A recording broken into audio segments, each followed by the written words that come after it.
Šaukštas proto. Iš asmeninio dienoraščio 2000 kažkelintų metų rugpjūčio 24. Paskutinėmis dienomis rimtai noriu voverės rato. To, kuriame galime bėgti ir bėgti. Nežinau, ką suvalgiau ar ką padariau, bet negaliu nusėdėti vienoje vietoje. Žinoma, tai turi savo privalumų. Nuveikiau labai daug, kartais net prieinu taško, kai tenka sakyti viskas, daugiau nieko sąraše nebėra.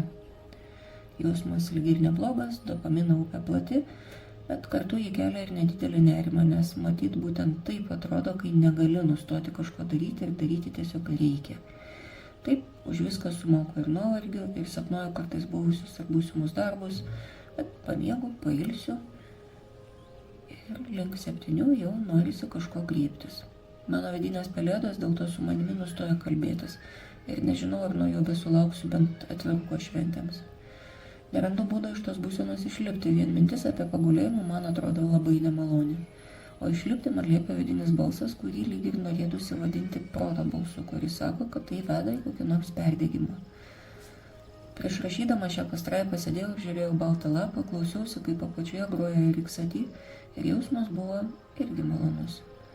Bet kitos mano vidinės personos jau rinko virbalus naujiems siūlom, kaip bus gerai, skynė pomidorus, rašė ataskaitą apie vakar baigtą didelį darbą, rinko lysves kitiem metam, užsirašinėjo vidinį bloknotuką, kad reikia įsigyti tą knygą.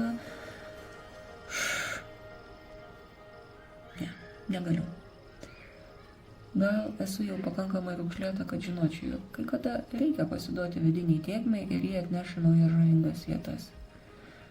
Deja, esu pakankamai raukšlėta ir kad žinočiau, jog kartais tai yra klampios ir tamsios vietos.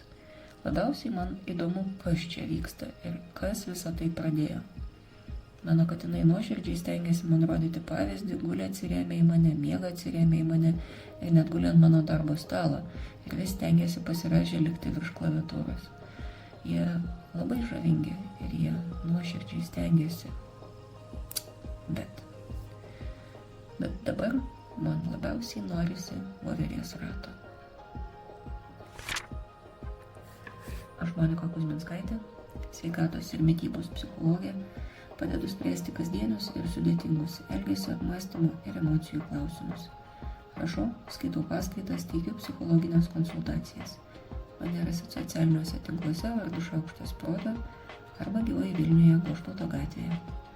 Rašykit man asmeninę žinutę socialiniuose tinkluose arba elektroniniu paštu adresu šaukštas.proto@gmail.com.